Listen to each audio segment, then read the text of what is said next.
Hello, scientists! Today we're going to talk about money and we're going to talk about whether you can actually get rich from winning a Nobel Prize. So I came to think about this topic when I was on tour giving scientific illustration workshop to the scientists in Germany. We started to have this discussion about why some scientists are so obsessed with the Nobel Prize. One of them said you can get rich from it. Then we were like, is that true? Most of us think that no, we don't think the prize actually award that much money that can make you rich. How much exactly do they award you? Let's do some research now. What is a number? Monetary award of 10 million Swedish krona. How do I pronounce this currency? PewDiePie, can you teach me? You're Swedish. It's a little bit more than 1 million US dollars. And so, yeah, they can make you a millionaire if you win it by yourself. Now, it's usually shared by 2 to 3 people. So in the case of there are 2 laureates, and then you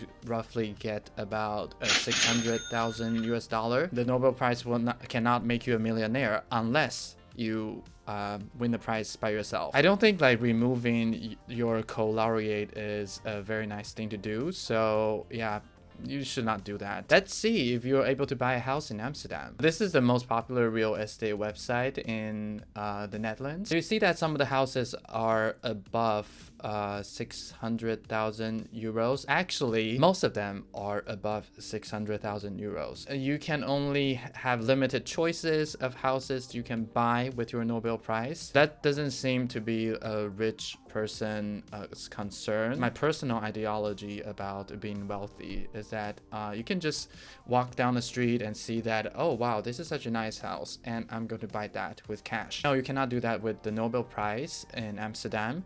Maybe if you go to Bangkok, you can get one and you can feel richer there. They can get an investment visa from Thailand, so they just need to buy a property there. And then you can have the resident permit. And yeah, I think with the Nobel Prize, you can do that and have a very comfortable retired life. This apartment is about 300,000 euros. You can buy that with a shared Nobel Prize. Oh, this one looks so nice. I definitely want this one. And this is, you can afford this with the Nobel Prize. So in this case, I think by winning a Nobel Prize, then you sort of like get to that upper middle class level. It's definitely a lot of money, but will they make you Jeff Bezos? I don't think so. Oh. Ever wonder how Nobel laureates spend their prize money? Let's take a look at this. Mercury, and they had used the prize money to fund their research. Einstein gave it to his ex-wife and their 2 sons. Oh, he did this after he divorced the first wife. So he basically used the Nobel Prize as his alimony. Good for him. Did you know that he divorced his first wife and married his cousin as his second wife? Something really cool that Greengard did, that he established a fund to help women to advance in science. That is very, very nice of him. Seems like a lot of them just donate this prize. Richard Freeman said he will use it to pay his income tax for the upcoming years. I think he's joking here.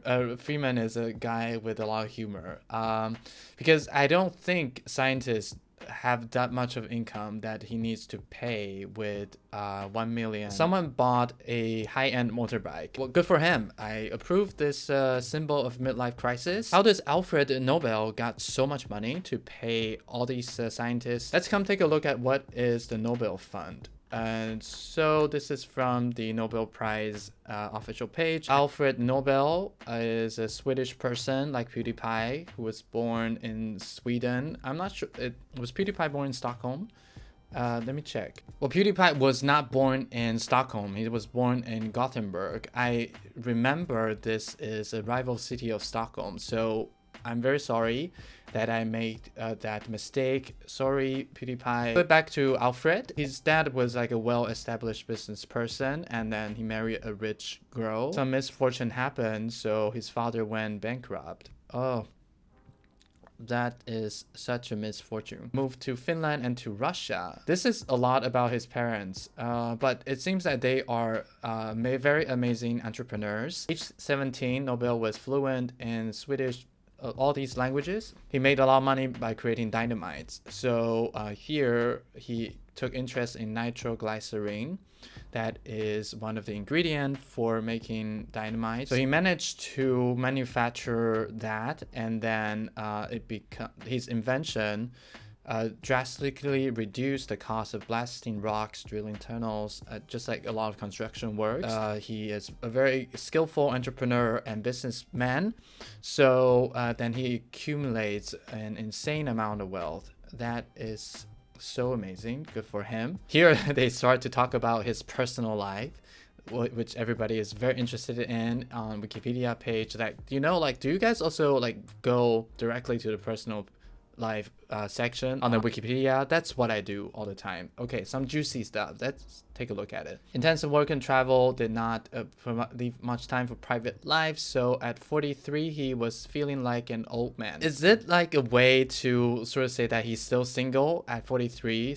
And he's possibly a virgin at 43. At the time, he advertised on the newspaper. It is so cute, saying he's wealthy, highly educated, elderly gentleman at 43, seeks lady of mature age, versed in languages, as secretary and supervisor of household.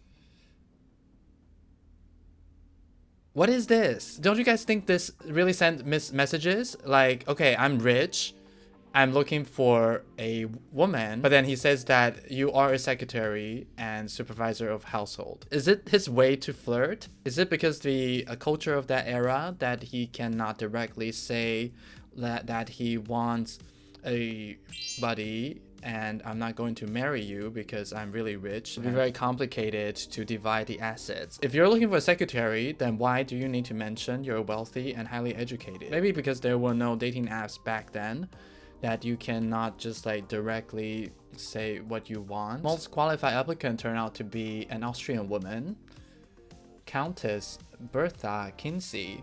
So after working for a short time to Nobel, he decided to return to Austria to marry Count Arthur von Schotterner. She tried to date him for a while, and then just something doesn't work out, so she ran off to marry someone else. In spite of this, they stay friends and keep writing letters to each other for decades. Do you think, like, is there something romantic involved there? Or like, I mean, like, it can also become a platonic relationship. Here they say Bertha have a influence on Alfred Nobel for promoting peace in the later days, and also establishing these awards, including the Nobel Peace Prize. And she later on won the Nobel Peace Prize. When Nobel passed away in 1896, his will was opened, and surprise to everybody, he wants to use his fortune to establish 5 prizes. They are in physics, chemistry, physiology, or medicine, literature, and peace.